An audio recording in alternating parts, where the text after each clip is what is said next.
कोल्हापूर जिल्ह्यातील नांदणी येथील गेल्या 8 दिवसापूर्वी इथली महादेवी हत्तीला वनतारा इथं न्यायालयाच्या आदेशानुसार नेण्यात आलं। आपण जर बघितलं तर पाठीपासूनच हजारोचं मॉप राष्ट्रपतीं दयेचा अर्ज कोल्हापूर जिल्ह्याकडे मुकपद यात्रा ही निघालेली आहे। आपल्यावर जर बघितलं तर लहान मुलं सुद्धा हातामध्ये डिजिटल बोर्ड घेऊन सांगतायत माधुरी आमच्या हक्काची नाही कुणाच्या बापाची घेऊन ही मुलं रस्त्यावर उतरले। आपण जर बघितलं तर जिओ बायकॉटचा त्यांच्या डोक्यावर टोपीचा लावलेला आहे। छोटी छोटी मुलं सुद्धा या मुकपद यात्रेला आलेले आहेत। आपल्यावर काही हत्तीप्रेमी काय सांगाल, तुमच्या भावना काय आहेत?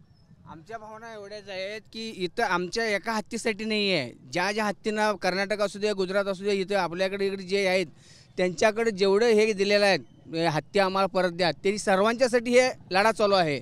आम्हाला आमचा हत्ती परत पाहिजे, बाकी काही नको आम्हाला। आता आपल्याकडे घोडासाहेब आहेत, त्यांनी बरं हत्ती पाळले नाहीत, मग ह्यांनीच का हत्ती पाळणार आहेत? आणि आमच्या महाराष्ट्राचाच हत्ती का पाहिजे ना दुसरीकडं?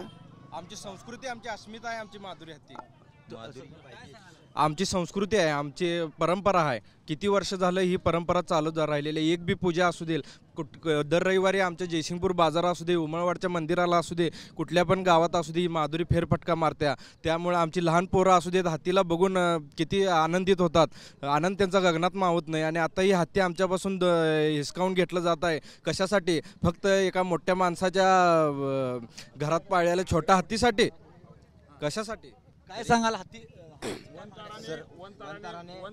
वनताराने काय केलं? चुकीची सुप्रीम कोर्टाला माहिती देऊन नाही आमची माधुरी आमच्या या नांदणी गावापासून जी घेऊन गेलेलं आहे, आमची अस्मिता ही आमची परत माधुरी मिळाल्यासाठी हा आमचा लढा आहे। आणि इथून पुढे जर सुप्रीम कोर्टानं आमचं दयाचं भूमिका अर्ज घेऊन आमची हत्ती परत मिळावा आम्हाने, आणि जर हे जर नाही झालं, आम्ही आता कोल्हापूरला पायी निघालोय, जर कलेक्टरनं आम्हाला तिथनं जर परत लावून दिलं तर हा मोर्चा आम्ही मुंबई पण घेऊन जाण्याची आमची इच्छा आहे। आणि परत आम्ही एकदा सांगतो, आमच्या नांदणीकरांचा हत्ती परत घेऊन आल्याशिवाय आम्ही आता स्वस्त बसणार नाही। आम्ही हत्तीला परत आणल्याशिवाय गप बसणार नाही। आपल्यावर बाल चिमुकले, काय सांगाल बाळ, तुला तुमच्या हत्तीचं प्रेम कसं होतं?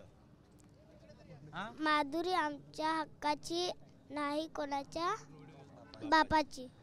हत्ती परत आल्या युवश वाटते काय तुला? तो हत्तीला कधी बघितला होतास? काय सांगशील बाळा, तू हत्ती मोर्चामध्ये आलाय? हत्ती पाहिजे म्हणून सांग। हत्ती पाहिजेसाठी आज मोर्चामध्ये आलाय? हत्ती पाहिजे म्हणून सांग।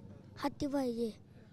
आपण जर बघितलं तर बाल चिमुकलेने सुद्धा हातामध्ये बोर्ड घेऊन माधुरी आमच्या हक्काची नाही कोणाच्या बापाची असा डिजिटल बोर्ड घेऊन मुक मोर्चामध्ये सध्या हजारो हत्तीप्रेमी दाखल झाले आहेत। आपण जर बघितलं तर कोल्हापूर जिल्हाधिकाऱ्यांना दयेचा अर्ज राष्ट्रपतींकडे देणं, आमची माधुरी आम्हाला परत मिळावी यासाठी सध्या अर्ज आता देणार आहेत। त्यामुळं मुख्य मार्गावर कोल्हापूर जिल्ह्यावरून ही मार्गस्थ झाली आहे। कॅमेरामॅन सुनील काटकरचं मी साईनाथ जाधव, TV9 मराठी, नांदणी, इचलकरंजी, कोल्हापूर।